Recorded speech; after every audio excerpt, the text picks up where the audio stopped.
Good morning to all of you. Welcome back to my channel. Subscribe नहीं किया तो subscribe कर लीजिए। ये है द हिंदू न्यूज़पेपर का एक आर्टिकल जो हम रेगुलर बेसिस पे डिस्कस करते हैं।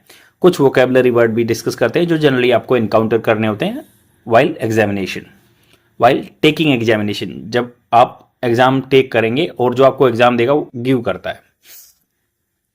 तो अभी कुछ वोकेबलरी वर्ड जान लेते हैं इस और न्यूज़पेपर की पीडीएफ आपको टेलीग्राम चैनल पे मिल जाएगी। टेलीग्राम चैनल का नाम है वाई क्लासेज। और ये जो है कल का न्यूज़पेपर का एक आर्टिकल है जो कि पेज नंबर 10 है और यहाँ पे एक आर्टिकल दिया हुआ है और हम देखेंगे इसके बारे में, क्योंकि हमें तो अपनी जो प्रैक्टिस है कंटिन्यूटी रखनी है। क्योंकि मॉर्निंग में थोड़ा सा न्यूज़पेपर लेट अपलोड हो पाता है तो मुझे कुछ काम रहता है, तो इसलिए मैं उस दिन का नहीं बनाता हूँ, तो पिछले दिन का बना देता हूँ। एक दिन पिछले दिन का और एक दिन उसी दिन का। तो इस चीज़ को कोई माइंड मत करना, क्योंकि हमें तो अपना कन्वर्सेशन स्टाइल सुधारना और अपने वोकेबलरी वर्ड्स देखने हैं ताकि हम अपने अपडेट रख सकें। तो अब बात करते हैं पहला वर्ड, पन। PUN, पन। पन होता है जैसे डबल मीनिंग, जोक्स आते हैं, एक चीज़ का दो मतलब होता है। तो इसके सिनोनिम्स क्या होंगे? वर्ड प्ले, मतलब वर्ड के साथ खेलना। मतलब एक बात के दो मीनिंग होते हैं ना, डबल मीनिंग, उसको पन बोलते हैं। एज ए नाउन की तरह यूज होता है। अब जैसे double meaning, double entendre, ENTENDRA, and quip. Quip होता है जैसे चालबाजी टाइप में, क्विप। अब इसका एग्जाम्पल सेंटेंस देख लेते हैं। जैसे librarian joke, the librarian joke, कोई स्पेसिफिक इसलिए दैट आर्टिकल यूज हुआ। The librarian joke about books was a clever पन, मतलब डबल मीनिंग था। सी सेड, मतलब लाइब्रेरियन जो थी लेडीज थी, उसने कहा कि she was book for the weekend, तो वो डबल मीनिंग वाली बात होगी। अब नेक्स्ट वर्ड है प्रोडगी। प्रोडजी मतलब जो, मतलब बुद्धिमता के लिए यूज होता है प्रोडजी। एज ए नाउन की तरह यूज होगा। और इसको बोलते हैं कोई personal especially young one endowed with exceptional quality and ability. मतलब काफी बोलते हैं ना कि भाई अपने फील्ड के माहिर आदमी हैं, प्रोडजी हैं, ज्ञानी आदमी हैं। और इसके सिनोनिम्स क्या होंगे? जीनियस। जीनियस को प्रोडजी भी बोलते हैं। और मास्टरमाइंड, वर्चुअसो, वर्च्यू क्वालिटी होता है, वर्च्यू, वो एसओ लगा दो उसके पीछे, वर्चुअसो। या वंडर काइंड, वंडर, WO नहीं आएगा, U आएगा, वंडर काइंड। एंटोनिम्स, एमेच्योर, जो नया नो सीखिया है, डंस, DUNCE, DUNCE, ये नौ सीखिया को बोलते हैं, डंस। ऑर्डिनरी पर्सन, आम आदमी। Example sentence, the 7-year-old piano prodigy performed a flawless concerto at the national theatre. मतलब कोई भी आदमी के लिए प्रोडजी लगा सकते हैं जो अपने फील्ड का माहिर आदमी हो। तो हमने जाना पहला वर्ड पन, सेकंड प्रोडजी, उसके सिनोनिम्स जाने। अब थर्ड वर्ड है पायोनियर। पायोनियर सबको पता है, जो लीड करता है, सबसे आगे रहता है। और जैसे सिनोनिम्स क्या होंगे? सेटलर, इनोवेटर, ट्रेल ब्लेजर और डेवलपर। जो सबसे आगे चलता है ट्रेल ब्लेजर बोलते हैं उसको। काफी अच्छा वर्ड है, ये एग्जाम में मिलता है, ट्रेल ब्लेजर। फोर रनर भी बोल सकते हैं। तो पायोनियर की स्पेलिंग ये होती है, पायोनियर, मतलब अपने फील्ड का माहिर आदमी पायोनियर है। Grown, GROAN, grown. Grown parts of speech noun की तरह, वर्ब की तरह दोनों यूज हो सकता है। इसमें मतलब है डीप और इनआर्टिकुलेट साउंड, मतलब आर्टिकुलेट होता है अच्छे से एक्सप्लेन करना, जिसको एक्सप्लेन नहीं किया जा सके। मेड इन पेन में कोई कर रहा था ना, ग्रोन करता है, जैसे मोन, साई, ग्रम्पल, कंप्लेन। और एंटोनिम्स क्या होंगे? Cheer, laugh, rejoice. अब जैसे मोन है, साई है, जैसे होता है ना कि हीव ऑफ साई, मतलब राहत की सांस ली, साई बोलते हैं, मतलब दुख में कर रहा ना, ग्रोन करना।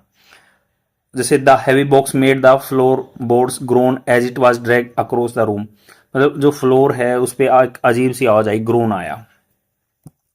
नेक्स्ट वर्ड है सैडिस्ट। सैडिस्ट मतलब उस आदमी को बोलते हैं जो प्लेजर लेता है, स्पेशली जो सेक्सुअल ग्रेटिफिकेशन से। तो इनको सिनोनिम्स क्या हुए? Torture, brute, tyrant, cruel person. और एंटोनिम्स क्या हुए? ह्यूमैनिटेरियन, मैसोकिस्ट। मैसोकिस्ट जो कि एंजॉय करता है खुद अपने आप को पेन लेके, अल्ट्रुइस्टिक, जो अपने आप पेन लेके वो एंजॉय करता है, वो मैसोकिस्ट बोलते हैं। मैसोकिस्ट की स्पेलिंग होती है MASOCHIST, मैसोकिस्ट। अब जैसे जो सैडिस्ट का क्या मतलब? SADSIT, ये स्पेलिंग है सैडिस्ट की, SADIST, सैडिस्ट, जो दूसरों को पेन देके खुश हो। जैसे in the movie the villain was a complete sadist who enjoyed watching his prisoner suffer, जो प्रिजनर थे वो सफर करेंगे तब उसको मजा आता था, वो सैडिस्ट आदमी था। और जो मैसोकिस्ट है जो खुद अपना दुख दर्द लेके खुश रहे, वो ग्रोन कराना, दर्द में कराना, पायोनियर लीड करना, प्रोडजी जो अपने फील्ड का ज्ञानी आदमी है, अपन डबल मीनिंग बात करना। अब चलते हैं इस आर्टिकल पे। सुप्रीम कोर्ट ने आस्क के साथ वर्ब की फर्स्ट फॉर्म के साथ एस लगा है, तो ये आस्क किया, पूछा सुप्रीम कोर्ट ने बंगाल को, इफ यदि ED Enforcement Directorate should merely होता only watch as CM disrupt IPSC search. तो सुप्रीम कोर्ट ने पूछा है बंगाल से, पश्चिम वेस्ट बंगाल से, इफ यदि अगर ईडी इन्फोर्समेंट डायरेक्ट को केवल वॉच देखना चाहिए एज सीएम डिसरप्ट किया है आईपीएससी सर्च। आईपीएससी का एक ऑफिस है जो पॉलिटिकल एक कंसल्टेंसी है, उसके सर्च ऑपरेशन में जो ईडी सर्च कर रही थी बंगला की, वेस्ट बंगाल की जो चीफ मिनिस्टर हैं ममता जी, वो बार्जिन होता है कमरे में घुस जाना एकदम, BARGED, ये स्पेलिंग होती है BARGED, बार्ज इन, एकदम से चल गई वो। और एक और वर्ड मैं बताता हूँ, विटल डाउन होता है कमजोर कर देना, विटल डाउन धीरे धीरे कमजोर कर देना, खत्म कर देना किसी चीज को। और बार्ज इन एकदम से घुस जाना, जैसे कोई कमरे में घुसता है। अब देखो यहाँ पे बात हो रही है, द स्टेट गवर्नमेंट ने आर्ग्यू किया है that ED not a person, ED कोई आदमी नहीं है अंडर आर्टिकल 32। हमारी जो रिट पिटीशन होती है आर्टिकल 32 के अंदर, जैसे प्रोबिशन, सरसोरी, क्यो वारंटो, प्रोबिशन और सरसोरी, ये अपना क्या कहते हैं हैवी लीगल बॉडी जो होता है, ये अपना आर्टिकल 32 के अंदर रिट पिटीशन होती है।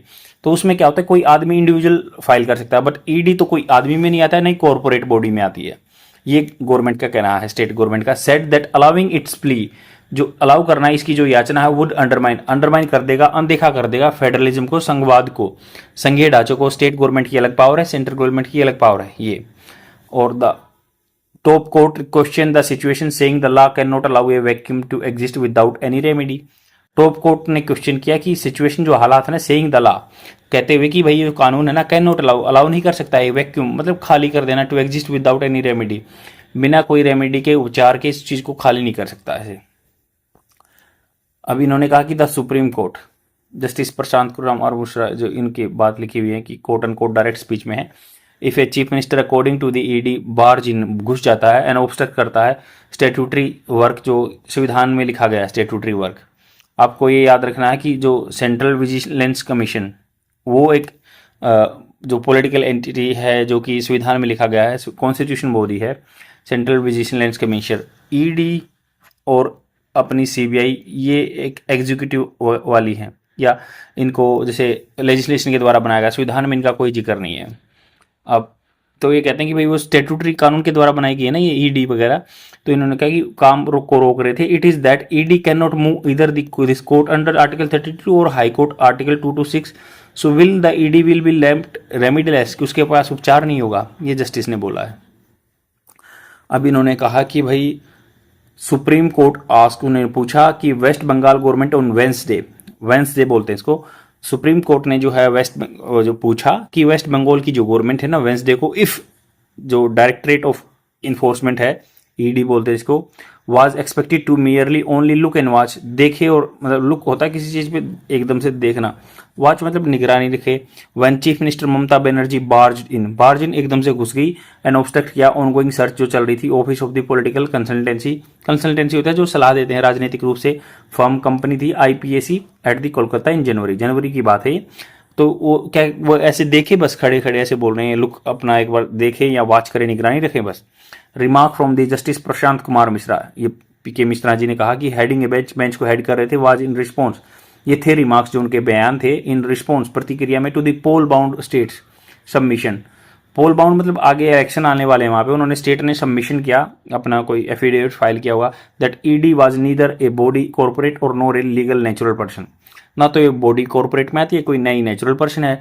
To approach the apex court, जो हाई कोर्ट में पहुंची under article 32 of the constitution, claiming violation of fundamental right, जो कि ये कह रही है हमारे फंडामेंटल राइट का नुकसान हो रहा है।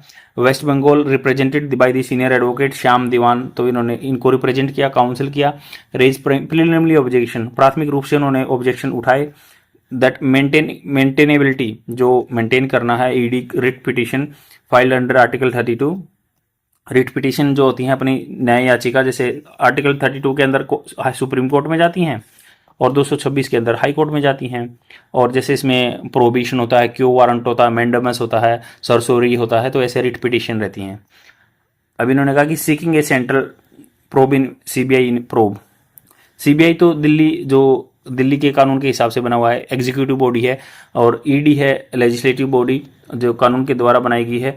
ये एग्जीक्यूटिव अथॉरिटी सीबीआई, और वो जो ईडी है वो स्टेट्यूटरी संविधान में लिखे कोई कानून बना के दी है, और संविधान में लिखा गया है सीबीसी के बारे में, तो आपको याद रखना थोड़ा सा। CBI probe against miss Banerjee, Mamata Banerjee के बारे में इन्होंने कहा कि मांगी है सीबीआई ने की जांच miss Banerjee and senior police officer who company जो उनका साथ दे रहे थे। तो आर्टिकल 32 के अंदर जो उन्होंने सीबीआई जांच मांगी है जो उनका साथ दे रहे थे, तो वो उन्होंने बोला कि ये तो सिस्टम सही नहीं है, ये गड़बड़ है, आर्टिकल 32 के अंदर नहीं आना चाहिए। अब इन्होंने कहा कि if a chief minister according to the ED bars in, अगर मान लो ईडी के हिसाब से, इफ ये डायरेक्ट स्पीच है कि मतलब अपने जस्टिस के डायरेक्ट स्पीच है, if a chief minister according to the ED के अनुसार बार्ज इन घुस जाती है, ऑब्स्ट्रक्ट करती है स्टेट्यूटरी वर्क, संवैधानिक कार्य, it is that ED can not move either the court under article 32 और high court article 226 will ED will be left remediless, उनके पास कोई उपचार नहीं रहेगा। ये क्वेश्चन पूछ रहे हैं justice.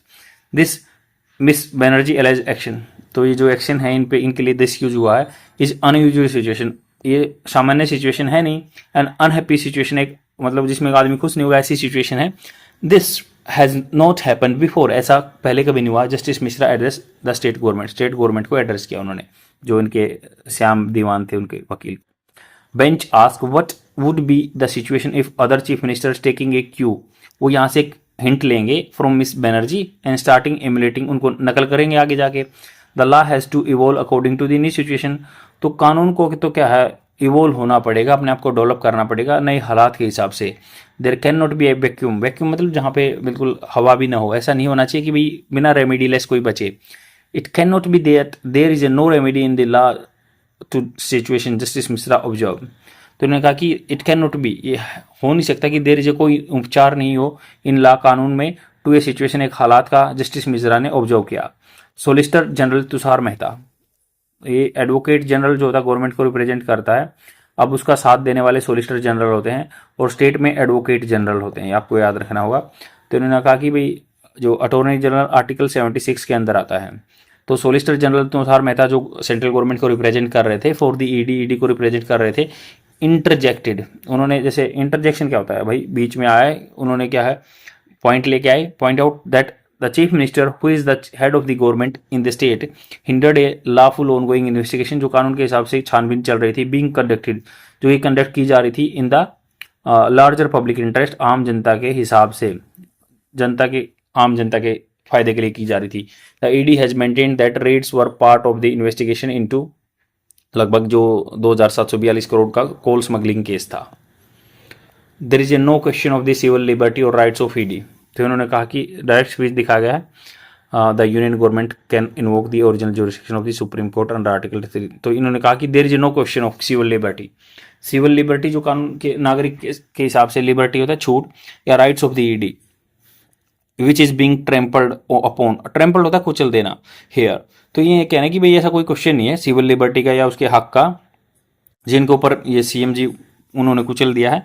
If ED had a complain, अगर मान लो ईडी को कंप्लेन है ना, तो यूनियन गवर्नमेंट कैन इन्वोक होता है किसी आह्वान करना किसी चीज का, उसको यूज कर सकते हैं original jurisdiction of the supreme court under article 131 of the constitution and approach the supreme court direct, mister Diwan said.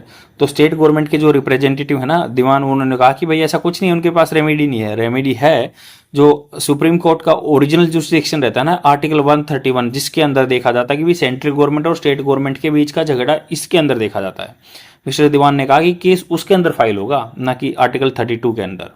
Senior advocate Kapil Sibal appearing for, जो कि अपियर हो रहे थे मिस बनर्जी के, कपिल सिब्बल काफ़ी जो हैं सुप्रीम कोर्ट में जो बार काउंसिल है उनके हेड रहते हैं, तो इन्होंने उनको भी बनर्जी को रिप्रेजेंट कर रहे हैं। Said an officer of the ED did not have a fundamental right, तो इन्होंने कहा कि भाई ऑफिसर जो है ना ईडी का, उसके पास क्या है, राइट नहीं है, did not have.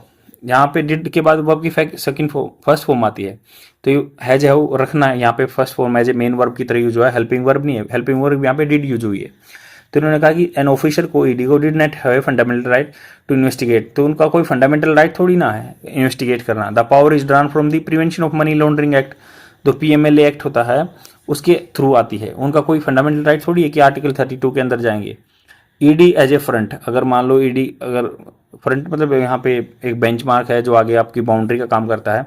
Mister Sibal argue that centre can not sue होता है किसी को कोर्ट में ले जाना, using article 32 by using the ED as a front, ED को एक वेपन की तरह यूज करके।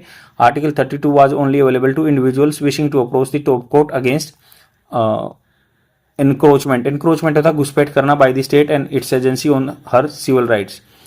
ईडी ऐसे नहीं जा सकती सिविल राइट्स के लिए, जैसे एनक्रोच कर रहा है कोई, तो कोई इंडिविजुअल जा सकता है।